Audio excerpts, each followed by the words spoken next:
morning from the spectacular far north of New Zealand. We've got up bright and early on this cool and crisp autumn morning. We've launched in the stunning Hokianga Harbour. We're about to head out over the Hokianga Bar, and our target today is the Gladiator of the deep, the swordfish. Got my good mate Tony on board today. He's a very experienced game fisherman, caught a number of swordfish, so we're excited to get out, drop some of the fresh baits we got out of Whangaroa Harbour yesterday down into the depths and see if we can do battle with the Gladiator of the deep. Pretty excited for what could be an amazing day. Woohoo!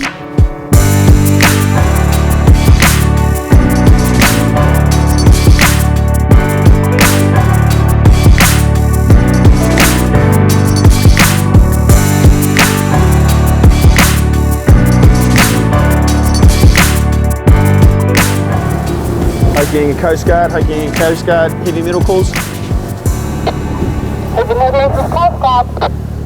Yeah, we're clear of the bar, thanks Linda. We're going to head out to the shelf for a day sword fishing, and we'll give you a shout this evening on our return, over.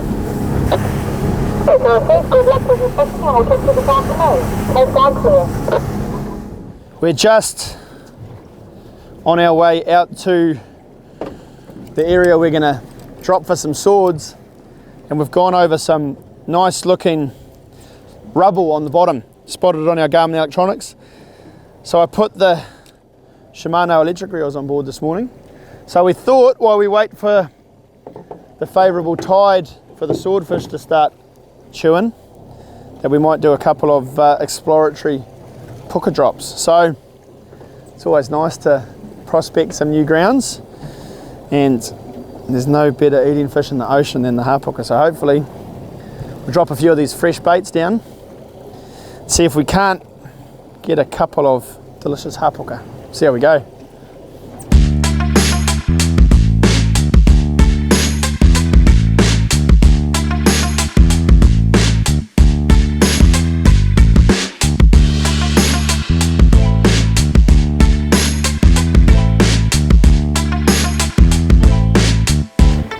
There we go.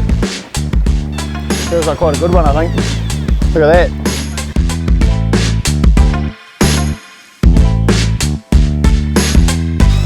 Meters. Should have some colour here pretty soon. Float, float, float. Target species.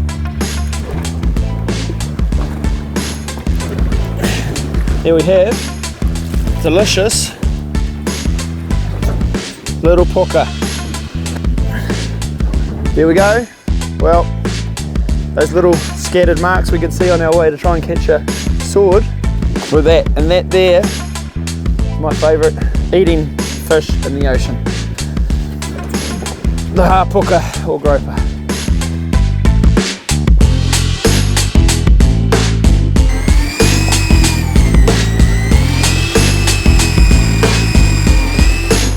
One very large gemfish.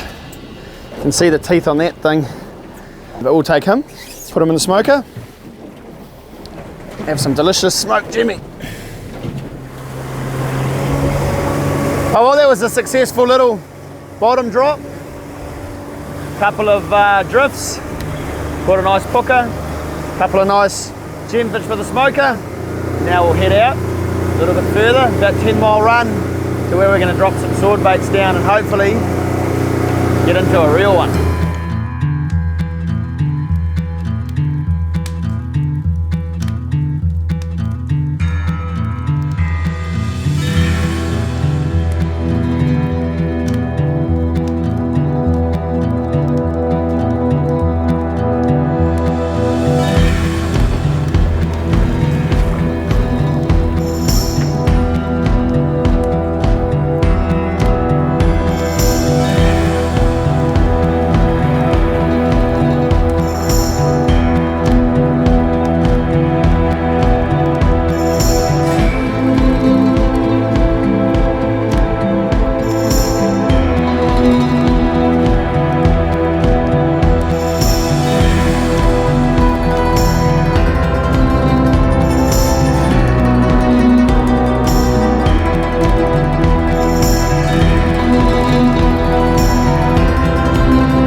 Now we just got to hope that the squid is going to be appealing to one of the swordfish that are down there. It's amazing, a fish like a swordfish, eh? And you wait all day for the most subtlest of bites. Yeah, like the most lame little thing you've ever seen. Yeah.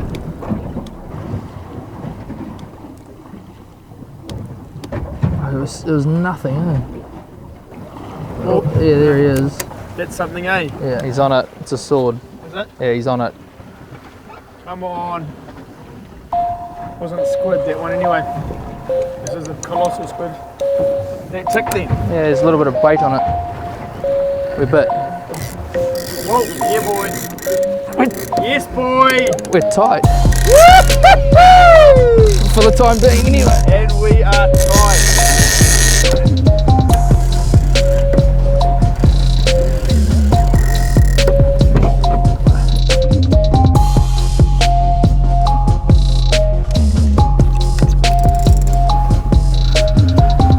Feels good to be tight on a fish. Jesus. The weight there, man. Telling me? Woo! Turn that Rachel, if it's taking. Well, this is what we've been waiting for. That little subtle bite.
Amazing run, just slowly ticking away, straight down.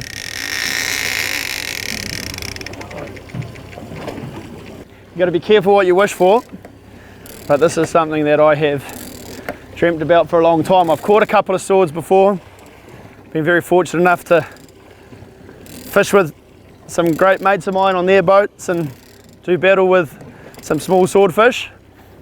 But I've dreamt about coming out of my own boat and having a shot at a sword.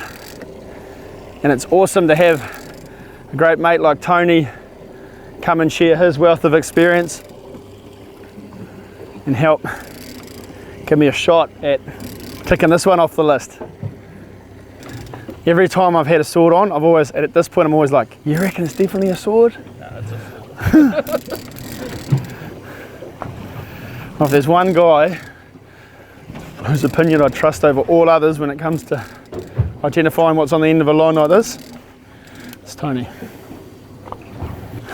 We're back on the top shot. We've got 140 metres of 60 kilo of Aravis mono, top shotted onto our 100 pound hollow ace, hollow core braid. That means we get the durability and the stretch of the top shot, but we can have much bigger line capacity by having the hollow core braid underneath, and it also has a much smaller diameter than the mono, so it doesn't have nearly as much drag in the water. I use this system for a lot of my reels, even my smaller Telica 25s for king fishing, and on my game gear as well. Oh, there he goes.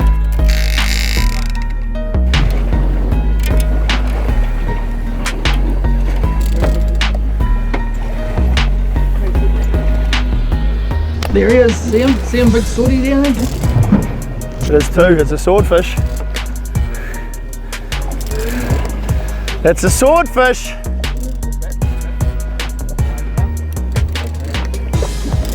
Bro. Yoo-hoo! It's a nice one. Look at the bill on him. Yeah, man. Well, we know it's a sword. Looks like a pretty big one.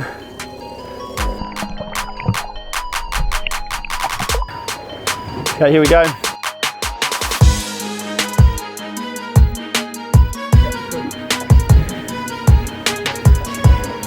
Here he is. Good fish.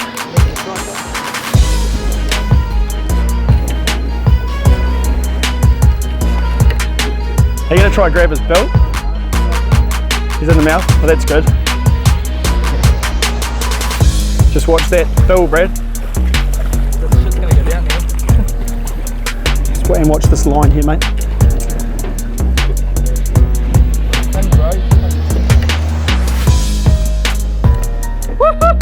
Yes, boy! We got a sword! Good fish. There we go. A swordfish on heavy metal. Heavy metal's first swordfish. Great little scrap. Nice fish. Thanks to my mate Tony. Stokes, bro. We did it, boys. Yeah. Good looking fish.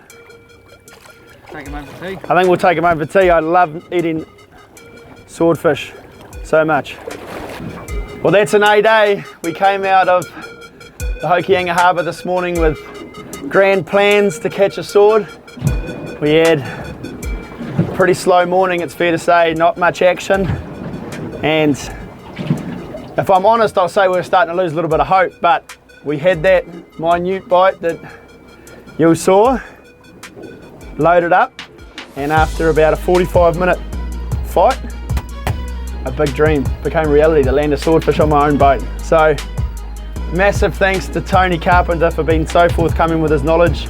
We're going to go in, get this fish weighed, processed and on ice. We're going to pay it the maximum respect that it deserves. And I look forward to catching you guys next time for our next epic fishing adventure. Yee-hee-hee.